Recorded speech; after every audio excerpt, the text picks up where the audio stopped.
YouTube. This is your boy King Gabe here, and I have just completed the first issue of Yumeko. Not rough draft, as said in the titles. Not haven't got out in the comic form yet, like the comics we do have available. Please make sure I get those. But I do have the rough draft written. I just finished it up in pencil, of course, in here. So basically, when I get around to it, after finishing up illustrations for Bubbling number 4, that will more than likely be the next thing, is getting the first issue of Yumeko, getting the rough draft typed up in the computer, you know, like the finalization, proofed and stuff like that. And then, of course, you know, with all the pictures and everything to make it a neat little comic book. So, and so on and so on. So, probably wondering, who's this guy? Well, I actually had a toy review of him on my other channel, Astrobot, but apparently we're going to show him again because there's an idea that occurs in this issue. So I'm actually going to read what I wrote down, and when I get to that part, I actually let you know why he's important as well, especially for Brownie's case. And a little bit about the story as I read it there, you know, different little things about the piece of the draft. So that's pretty much what this is going to be about. One thing I will show you before we start, just in case y'all haven't seen the Astrobot toy review, or AdventureBot, I think is what he's called. Turn them on here.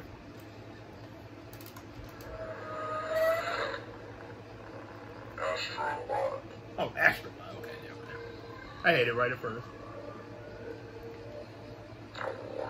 Expel intruders. Expels intruders. Activate crystal blast.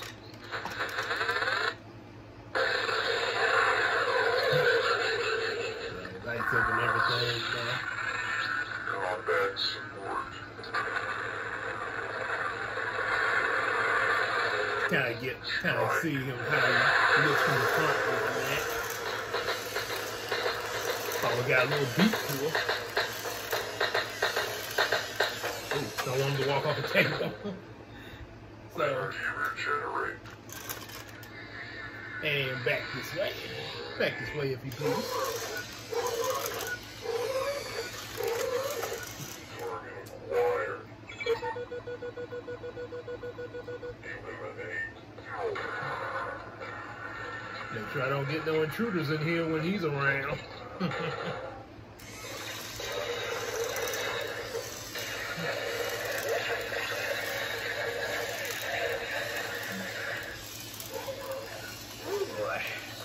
And of course, Target deactivated. deactivate him. Now, there's one thing about him I wish he could do when, you know, he's lighting up and everything, and that's activate his missile launcher. For some reason, that doesn't do anything, so you have to hit this little button on this side here, and yeah, pretty much basic missile launcher. Yeah, throw it back in there.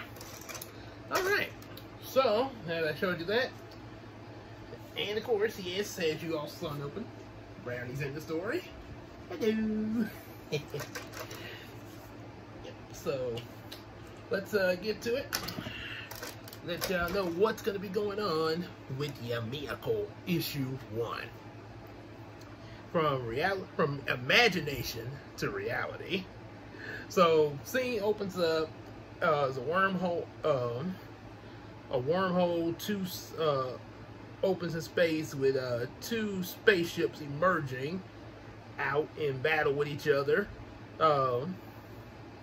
Now I might change that when I get ready to type this up, because there might be some things that will change, because there's something as far as a wormhole that happens later. This might yeah, 2 wormholes might not make sense. So I'm probably going to change that to, you know, you just see the ships already locked in battle. One of them looks like a flying fire truck. That's the one that Brownie and his friends are driving. Fire truck spaceship. And there is one shaped like a devil head. And apparently I forgot to put an E in here, but hey, it's a rough draft. It's a rough draft anyway. Hey, you just saw me make a correction. So, 2 of them are going at battle. This actually kind of is this beginning where, like, you see fire truck and a devil head, basically spaceships going at each other. It's pretty much like what you see in Transformers. Like G1, you know, they had the Autobots and Decepticons. You know, the Autobots that were trying to fly off to find more Energon, and Decepticons went after them, and they had that big space battle. Then you had the same thing happen in Beast Wars. Yeah, Beast Wars, where they had the you know, the Axelon. I can't think what the Predacon ship was called. If y'all know what it is, let me know in the comments. But I know the Maximal ship was called the Axelon. But yeah, sort of like they were going at each other. And so, yeah, pretty big reference to that. The people on board Brownie's ship, Brownie, of course, is the captain, obviously. And he's got pretty much the other plush toys that on my old channels. One was my name, where I first started doing, well, I had a whole bunch of other stuff, but then, you know, in I think like May, on that channel I started Brownie's Reactions, and then Mr. Copyright Strike decided to get me on that channel, so I made a new one, which was Brownie Brown, and we continued doing the reactions, finished up season 1, and then another copyright strike, and now we're here. Pretty much just sticking with comic stuff, so we don't get any copyrights. Yeah, can't copyright my stuff, you know, no. My stuff, because how am I gonna get copyrighted for doing my own stuff? Ooh, he's doing his own stuff. So, anyway, a little goofy moment there. So anyway, so Brownie's on board the ship. The previous plush toys that have appeared in Brownie's reactions on those movie the different movie reactions that he's done. You got Dashtail, you know, he was with Brownie in the reaction to Frozen. Anna, who has been with Brownie in several reactions. What was it? The first one was Beauty and the Beast, where I was trying to do her voice, and that, yeah, then after that, I wasn't going to do that no more. So Christina took over when she came with Brownie in the Cool Cat Saves the Kids reaction, and also again when they reacted to the Splash movie involving Tom Hanks with the mermaid. And then you had well, not yet. Then there was Billy. Only made one reaction so far, which was when Brownie reacted to Yu-Gi-Oh! Bonds Beyond Time. They also had Dashtail there too. It was Brownie, Dashtail, and Billy, 3 of them, since there were 3 duelists in the movie. And the last plush that appeared was Emily, who had Emily, who was the Captain Brownie. Had, if you look at the reaction, you'll see Aladdin and Lion King 2. And you see the sparks that flew in those reactions as they were doing it, mostly in Lion King 2. Love will find a way. So so Brownie and all those plushes, they're all on board the fire truck spaceship. There's also another one I was intending to put in season 2 of the reactions until that copyright strike, and then I decided to just shut it all down on reactions and just do this. Gerald the Gator, he is in the opening for the reactions that did go up, which was Space Jam and the first 2 episodes of Beast Wars and Sailor Moon. He was in the opening and also a promo of season 2, so you did get to see a little bit of him there. So Yeah. So yeah, pretty much all those plushies there on board the ship. Gerald's like, we got some major damage going on, and the damage that they mentioned that it's affecting the teleportation systems. I was thinking, well, I'll probably keep that the same because yeah, that's gonna be a factor later when they explain more about where they're about to end up a little bit later. So everybody's kind of like, what are we gonna do? Brownie asks Emily, you know, do we have a safe place to land? Emily's trying to locate one, as well as also boosting the shields. In the Devilhead spaceship, you got Lemon Raban, this little rabbit that I drew, sort of has a little bit of resemblance of Jafar. You just imagine a Jafar as a rabbit with a mustache and all of that. Yeah, except he has a devil head on his staff instead of a cobra. So Ramon Rabon, which you would think with a name like Ramon Rabon would be Spanish, actually is not Spanish, despite the name, which is kind of a twist there. Not what you expect. So Ramon's in charge of this ship, the Devilhead ship, and one of his one of the henchmen on board his ship. Yes, he has some others, but we will find out those other henchmen in later issues there. But one of them that's about to appear in this issue, Penubian, who looks kind of like a rooster. Imagine him having the voice of Steelbeak. And one thing about Penubian, I first came up with him when I had the Heroes and Dreams series books that I had read, which I'll probably go through once I go back to doing some Storytime live streams. That's probably going to be the first set of books that I will read through.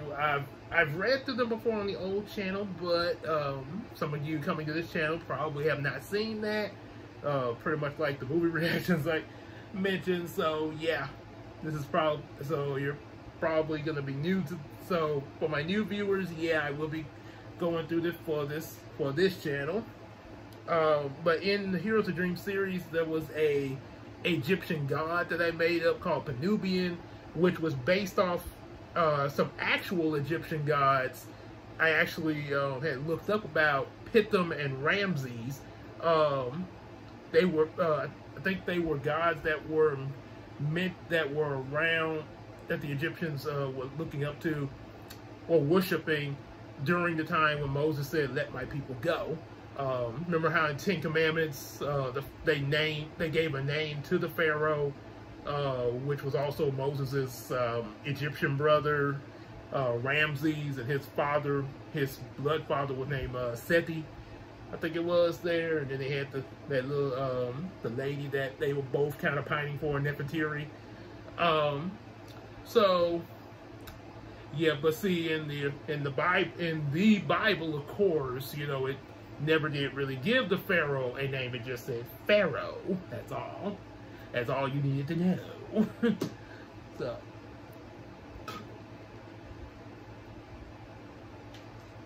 sorry about that. So yeah, it just gave him the name Pharaoh. But they gave him the name Ramses in the Ten Commandments movie, But those were but the gods that mentioned were Ramses and Pithom. Later in the series, there's probably going to be a incident of Penubian coming into contact with these gods. But more when we get to that. That's jumping a little ahead of ourselves. So Penubian is like, obliterate them now before they increase their shields. And Ramon is like, victory must not be rushed. Let us savor our upcoming victory by shaking them up with our side lasers. Fire! So then laser fight. As Harvey Beaks and DuckTales say, pew pew pew pew pew pew pew pew pew pew pew. So then all of a sudden the computer alert said, warning, unknown anomaly, danger, unable to avoid. And turns out it's a black hole. So that's why at the beginning I'm gonna take out that wormhole thing in the beginning that I have written in there, and it's just gonna start off with the space battle. Because yeah, you go from a wormhole to a black hole. Yeah, don't think that would really be necessary. That's sort of a double negative. Yeah, but they've got enough trouble as it is. So the black hole has a portal, has a vortex, a portal in it, or something like that. Or we'll say a portal in it. Yeah, I got written on here vortex, but I'm just gonna say portal when I type this up, because yeah, that's what's gonna bring them to the Earth that they're about to land in. So they can't avoid it. So the only thing Brownies gives the order to do before getting sucked in is to pretty much have the ship turn around and pretty much blast Ramon's ship, and they're both sucked into the black hole. Then, like one night later after all this, we on Earth, we see Hiko and Zayden, two of our human characters that are in this. Hiko, of course, is based off of me. You probably noticed from some of the pictures and some of the Yumeko update videos there. And of course Zayden, who's based off a friend of mine I grew up with in middle school. Really good, really cool dude. So two of them wake up in the abandoned, how did I spell that? Calamart supermarket.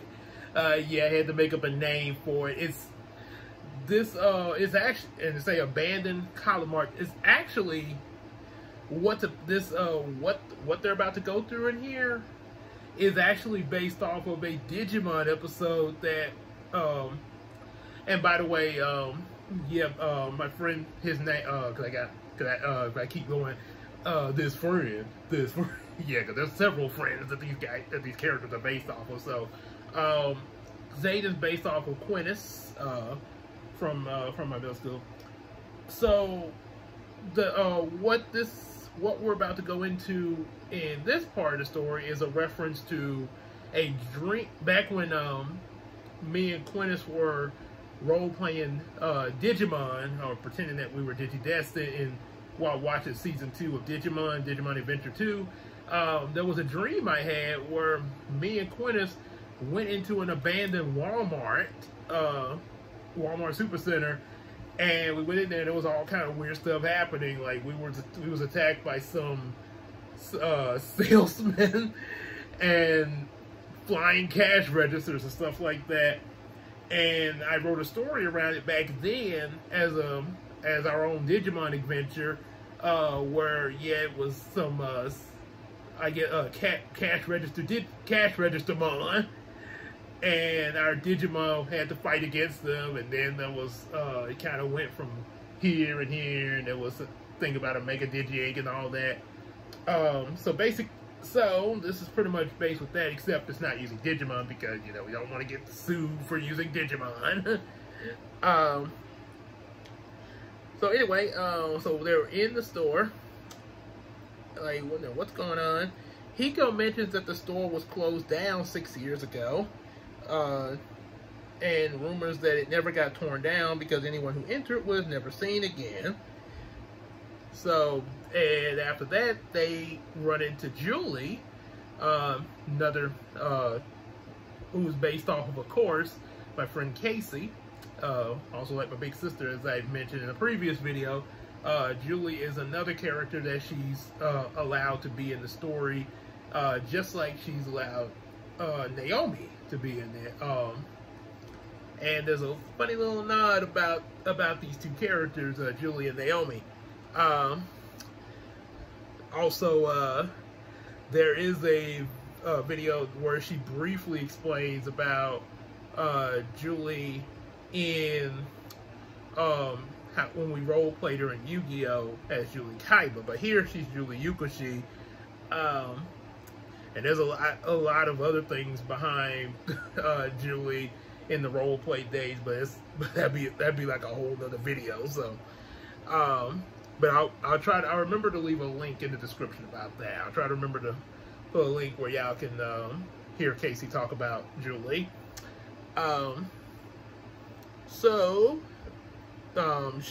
Julie enters.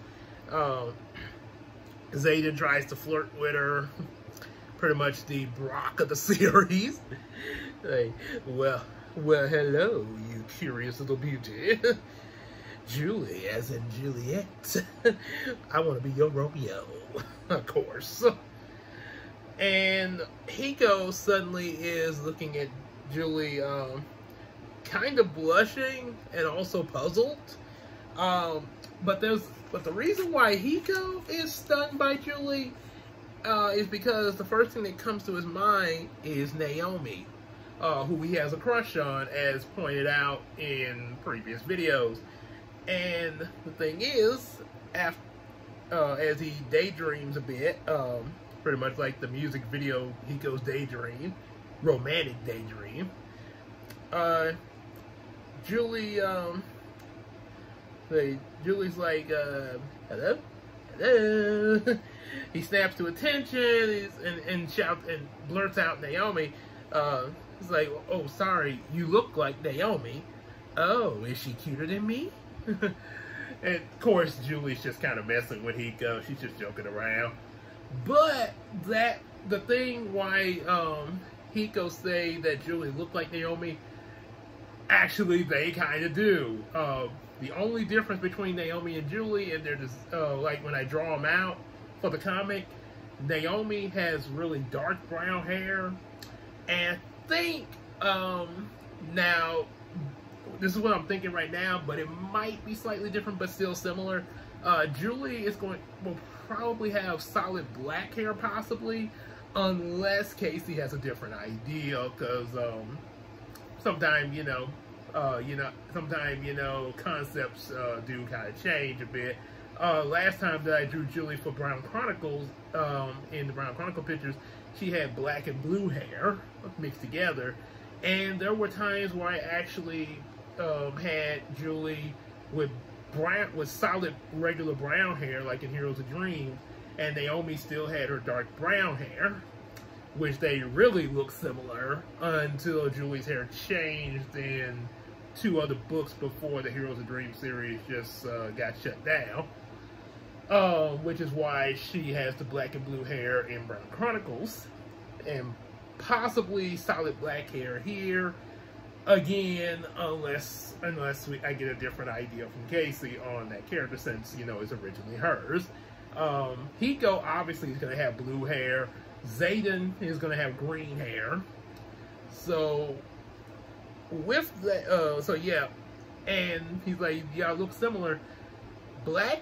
Solid black hair, dark brown hair can be mistaken for the other. Any dark color, like dark brown or dark blue, can be accidentally mistaken for black, and I have made that mistake myself. I meant to put on some black church pants to go to church on Sunday, and got there, and my mom, just as I was getting ready to leave church after the service was over, do you realize you got blue pants with a black coat? Oh, snap! Yeah, see, then I realized it, because then I actually looked at the coat up against the pants. Yeah. So, yeah, that's it. So, just imagine with a dark brown almost looking like black, especially like when you see people with dark brown hair, unless you hold their hair up to some light or something that is black, a lot of times you will mistake it for black, depending on how you look at it. So, but there's that. And that was also, that's also a reference to when I first met Casey. At the time I met Casey, I had seen the entire first season of Yu-Gi-Oh! But I didn't know what I was looking at until Casey explained what the show was. But I had sat through and looked at a whole first season, most of season 1 up to Kaiba versus Pegasus, and was like, what am I looking at? Huh? Like a certain someone. So yeah, until Casey explained it to me there, and I was like, oh, okay. And I went back and whatnot, and pretty much was my tutorial of, okay, now in this episode this happens, and in this episode that happens, and that and that and that. Next thing, nah. And because of that, I am a big Yu-Gi-Oh fan. That's why I have this dual disc and all these cards. Thank you, Casey. No, but really, yeah, I do enjoy the show now. Seriously now, especially the Japanese version. Definitely check that out on Crunchyroll. So anyway, what it was, the first time I met Casey was in summer school. When I got out of the 8th grade and realized I had to take summer school because I failed a part of my test and also a subject which was English. Yeah, I know, that's probably hard to believe. So, this was the first time I had ever been to summer school, and I was like, oh, it's over for me. I really felt depressed about it. I was like, boom. And then I ran it, and then all of a sudden, hey, anybody sitting here with you? I was like, oh no, you can sit there. And then I get a good look at Case when she sat down. I was like, you look like that girl with the brown hair in Yu-Gi-Oh! Oh, you mean Taya, aka Anzu Mizaki. I get that a lot. And that was how it started there. And also how Anzu became my high school crush from the Yu-Gi-Oh! Show. So yeah, that's kind of what that is referencing, saying that Julie looks like Naomi. Naomi to Hiko is like what Anzu was to me in high school. And ironically, Naomi kind of would possibly start to kind of resemble Anzu a little bit. Yeah. So after the meet and greet there, that's when they run into the zombies. Zombies pop up and start chasing Julie, Zayden, and Hiko. They try to get away from her, but then they also Julie smacks one of them with a pole for them to get away. But then they also run into flying cash registers, shooting exploding coins at them, and they try to duck away from them, but then they're trapped by the zombies in the cash registers. So they're like, what are we gonna do now?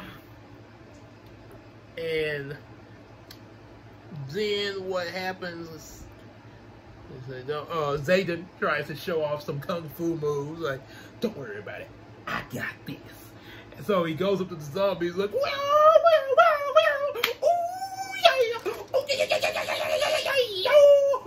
trying to do like kind of like Mr. Brown in Tyler Perry Medea's class reunion when Brown walked up to this guy that was kind of assaulting his wife. Brown was like, you better back off her, young man. Mr. Brown is bad Leroy Brown. And the whole Matrix thing and stuff. I'm like, dude, you showing off all that, you could have at least scored a hit or two. And the reason why, because then the guy pulled the gun out and Brown screamed bloody murder. Almost like, and passed out like Jamie Foxx did in the episode when he saw a gun. Oh, Lord Jesus! So yeah, Zayden showing off all these moves, and, you know, Jackie Chan can't touch this MC Hammer and all that. Even doing a little MC Hammer, can't touch this. The zombies start backing up slowly, and Zayden's like, oh yeah, I showed them. No need to thank me. And he's like, I even wrote in here, Jackie Chan and Bruce Lee ain't got nothing on me. Zayfu! I have mastered the skill of Zayfu. You will respect the birth of the Zayfu. I'm not trying to disrespect, you know, the Chinese or the Japanese. It's just a joke. Don't flag me for it. Don't flag me. Just a harmless joke. No offense. I think you guys are really cool, by the way. Seriously, I do. So then all of a sudden the zombies gather together into a big super zombie, and they're trying to get Zayden. The noises behind them, Zayden's all gloating and everything, and when he sees it, he's like, ah! And so the super zombies trying to attack them. And that's when Hiko discovers he's got magic powers, which of course would result in him becoming a magician. That's kind of the sort of like Doctor Strange, Sorcerer Supreme and all that there. So, or I guess you could say Harry Potter with the wizard thing, yeah, something like that. But slightly different in this one. So, what happens of Hiko discovering that, he picks up the pole that Julie was using earlier and tries to throw it at the super zombie, hoping to, get him away from them. And unexpectedly, the pole turns into a giant cobra wrapping around the super zombie and squeezing him. And everybody's like, "Why? How did you do that? Like, who do you think you are, Moses?" Yeah, remember how like Moses had Aaron to put the staff in front of Pharaoh? "Behold, I cast down my rod, and it shall become a serpent. Dun, dun, dun. Now will you hearken to our Lord's command and release your Hebrew slaves? It is but a trick of the eye. My own magicians can do the same. Show them. In the name of Ramses, god of Egypt." Dun, dun, dun, dun, dun, dun, dun. Just a simple trick. That was greatest adventure story from the Bible for the kiddies there, where James Earl Jones played the Pharaoh.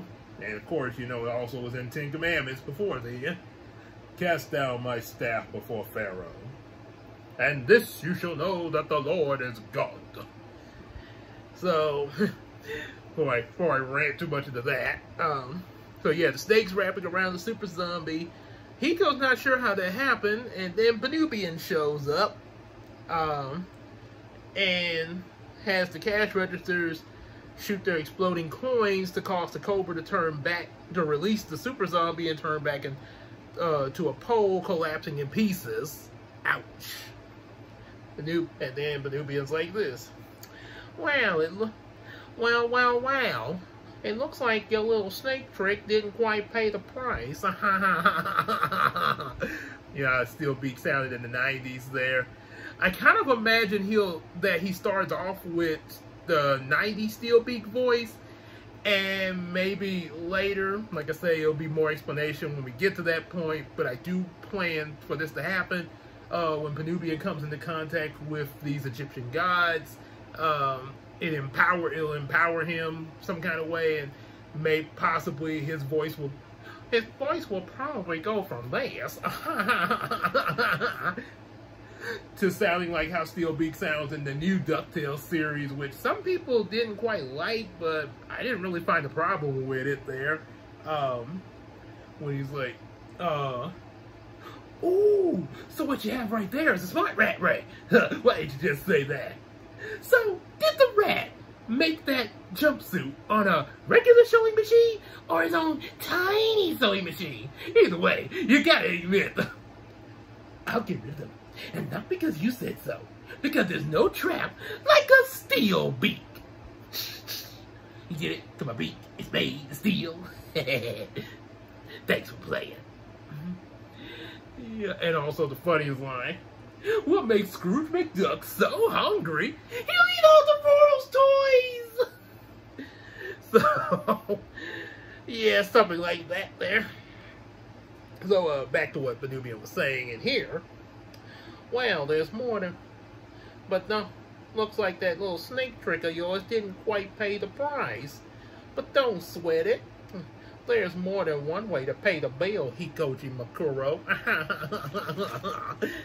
Like, how do you know me? Well, it's because you're in cahoots with my boss's arch nemesis. Now, come on with me quietly, or else. And that's when Brownie shows up in this.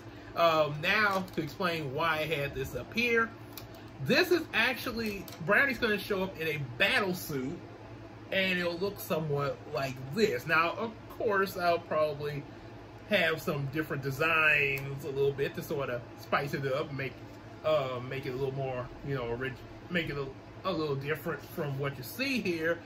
But this is kind of a little bit of a small blueprint of what to expect there. Yeah, it'd be pretty. So imagine Brownie in this, some, you know, with some different features, and imagine if this was about the same height as, say, Shaquille O'Neal. Oh wow, a Shaq-sized robot. Sounds pretty cool to me. Okay. Oh, by the way, make sure y'all hit up General Insurance. They say they have some good deals. Sign up with them today and save you some money. Go to the General and save some time! Now I just gave you a commercial. So yeah, Brownie shows up inside of this. And Brownie's, his height in Yumeko series is pretty much the same height you see here. This is just, it's going to be his actual height. So he's going to be in this. That's going to be like Shaq size, pretty much inside, you know, because of his size, operating it similar to Tony Stark in the Hulkbuster unit there. So then, of course, so with that, after that, Penelope's like, who's the wise guy here? Well, that would be me, you roasted rooster. So then, of course, the super zombie comes toward Brownie, him in his battle suit. They march toward each other. And there's also this cool scene when Brownie first is revealed in his battle suit. Panubia looks at him like, Brownie be brown? And Zane and Julia like, Brownie be who? Which kind of was a cool scene in Transformers Armada when Megatron showed up for the first time. He's like, you have something of mine, and I like it back. You have been warned. And then Optimus showed up. Stand down, Megatron. Dun, dun, dun, dun, dun, dun, dun, dun. Optimus Prime. Optimus who? And they marched at each other, fist clenching. And that's where Brownie in the battle suit, him and the super zombie go at each other. Dun, dun, dun, dun, dun, dun, dun. And Hiko's like really amazed at, well, they all are amazed at this, but Hiko really, because this is like really unexpected. Penubia's like, Hiko's like, Brownie be Brown alive? And Penubia's like, he won't be when I'm done with him. Like, get your rear and gear and destroy that pup and his friends. So, and yeah, that's where the zombie and Brownie charge at each other. Clashing fists. And of course, Penubian, you know, oh, that's right. So then Penubia's like, there's no way I'm going to be losing to a puppy in a tin can. And he has the cash registers try to shoot their coins at Brownie. But Hiko picks up the pole, one of the pieces of the pole. And he's like, I'm going to help you out, Brownie. Penubian's like, I don't think so. And Penubian comes at Hiko. Suddenly, Hiko's magic activates again, making the pole become really long and filled with electricity. And he yells out, lightning slam, whams Penubian with the pole, sending him flying, giving Penubian quite a shock, and sending him flying into the super zombie, knocking him off of Brownie, allowing Brownie in his battle suit to fly up and start shooting at blowing up the cash registers there. So then, of course, oh yeah, and of course the attack's called Thunder Missiles. Then he comes down and finishes off the zombie with a Hyper Jolt Beam. Oh yeah, we're calling out attacks. You know that's how it works in anime, especially Digimon and Pokemon. Wouldn't have it any other way. So after finishing off the zombie, Penubian's like, I'm not finished yet. And suddenly, Ramon's ship arrives, blasting, the roof off of the store. Penubian thinking like, oh yeah, you kids are in trouble now. Ramon gonna destroy y'all. Better, yeah, and you can't beg for no mercy. But instead of attacking, Ramon tells Penubian, Brownie, let the children go and let's retreat. Okay, his exact quote is, Penubian, let Brownie and the children go. And Penubian's like, wait, what? Are you insane? We can destroy them easily. And Penubian's like, do not talk back to me when I give you an order. You will do as I command and board this ship now. So it sounded like when Jafar got angry with Robin Williams' genie, when I wish that Jasmine would fall desperately in love with me. Master, there are a few contenders. Don't talk back to me, you big blue lump. You shall do what I order you to do. Slave. So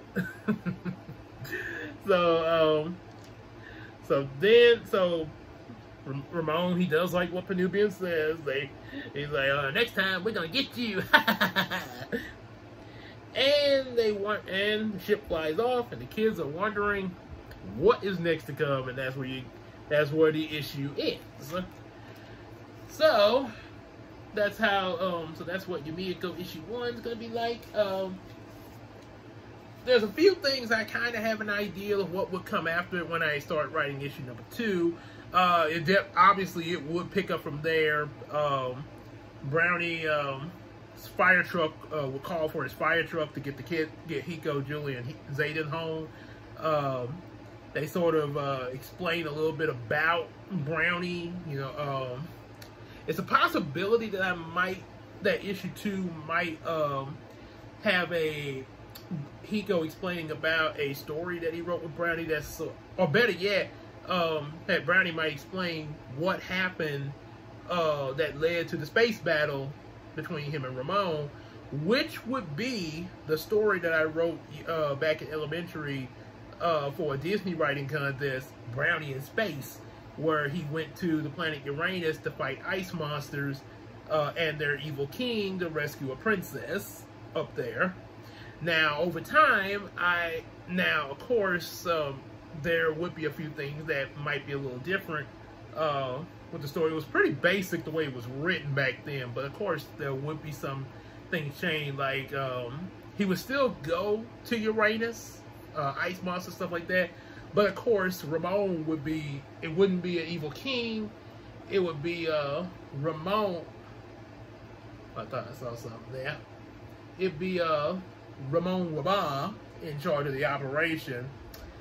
And of course, the princess that would have been captured would be a Mercurian princess. One of the pictures showed an image of some ice monsters and a princess that kind of looked similar to Princess Peach. That was a Mercurian princess. Now, whether she'll look like that when I get ready to write issue 2 and draw it out, or if I might decide to change the look, I'm not completely sure. But that gives you an idea of what that was like. And unlike the story I wrote back as a kid, it would be Brownie and his friends on this mission, which is why we saw them in the space battle they were in earlier. Now, of course, Hiko does mention that he's like, wow, that's like the story I wrote back in elementary, which is a reference to me actually writing the story, except it's playing out differently. So yeah, it would be that would probably be issue 2, kind of flashing back to that, what led Brownie into the space battle, and you also would possibly get a look of Ramon trying to establish a place for his little hideout here on Earth. And one thing that would be brought up is that him and Penubian and possibly a couple of other henchmen One of them would probably be Nighton Pito, which is an enchanted peanut. Sort of, just imagine Planner's Peanut if he was evil. And one reason why, because when I was about like 3 or 4, mentioned in an earlier video way back, I mentioned that the Planner Peanut guy gave me nightmares back then because I thought he actually jumped out the TV into the house and was coming after me. Most terrifying dream was I'm 3 years old in the bed. All of a sudden I hear somebody come in, door open. And then all of a sudden you hear these footsteps with a little music to it.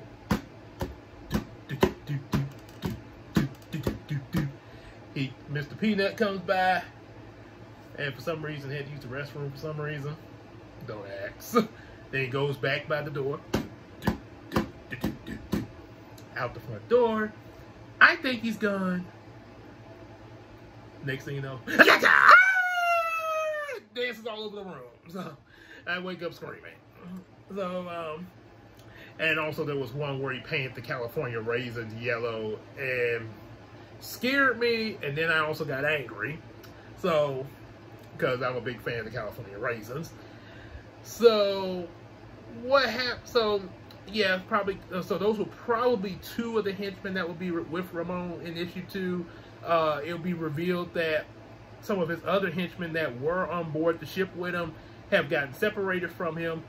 Also, probably, in case you didn't notice by this point, in what I've read to you, explained and read about issue 1, Brownie's friends that were with him earlier on the ship are not there with him, which means that he is separated from them. This is all due to the black hole portal. I guess it's a mix between black hole, portal, and a wormhole, or vortex. But anyway, it separated everybody. So it's a matter of Ramon. He has to, he's one reason why he called Penubian back. He explains to him in Nighton, the Peanut, and possibly maybe one other henchman. I'm not sure completely yet, but I know it'd be those 2. That he called them back because he wants to try to track, to, while they're at this new base of theirs on Earth, we need to reassemble our forces that were lost in the warp, help them get to us, and then we can attack Brownie with a full army. Penubian is going to be a little impatient, like, well, Brownie lost, Brownie separated from his friends, we can just go and annihilate him now, then when the others get there, we annihilate them one by one. But Ramon doesn't want to do it that way. Penubian's going to get really ticked off about this and decide to betray Ramon, sort of like Starscream to Megatron or Terrorsaur to Beast Wars Megatron. Especially the Starscream one, like, the Autobots would have lost eons ago if I'd been calling the shots. Starscream, only a few select ever leave. My time will come, Megatron. Never prepare to blast off. So yeah, you have a little treachery in there, which leads it probably won't be issue 2, because issue 2 is won't really see a whole lot of Ramon them other than finding their new base and trying to explain stuff to Penubian, but Penubian like screw you kind of thing, probably towards the end of it, but mostly centered toward Brownie and Hiko.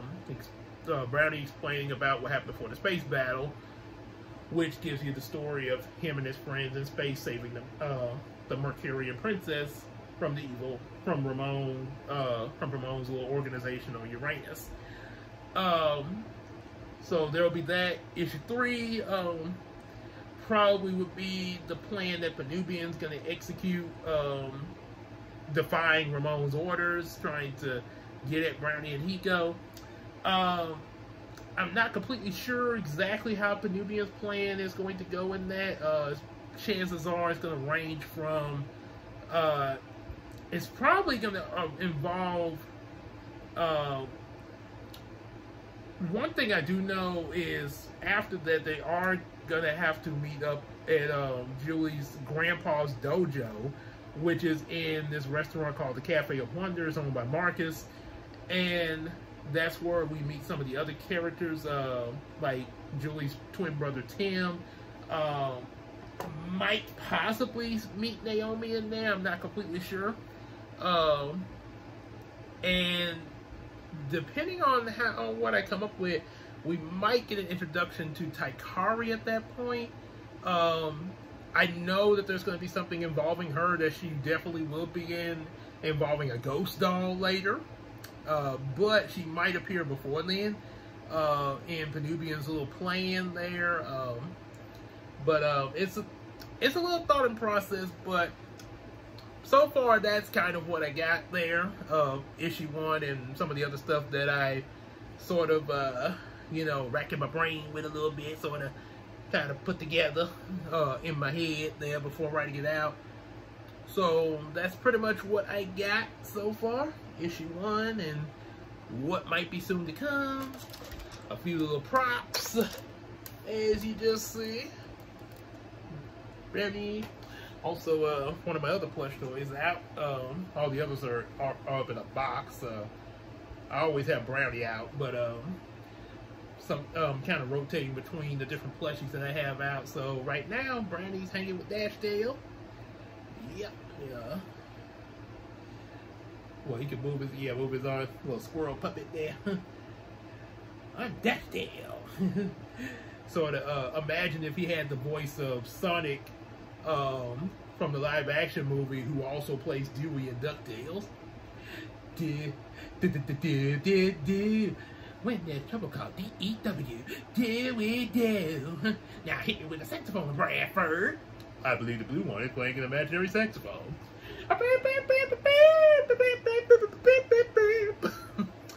So yeah, that's what we got going. And when we get more updates, we will keep y'all posted there, just like with this one. And also there will be more videos, not just with you know, the comics, like probably like updates on, as I like with Bubbling issue 4.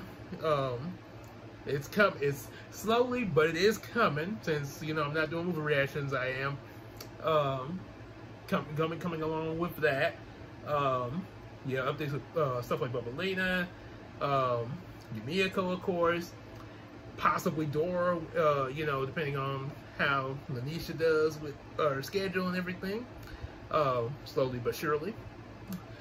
But, you know, you say never rush good art.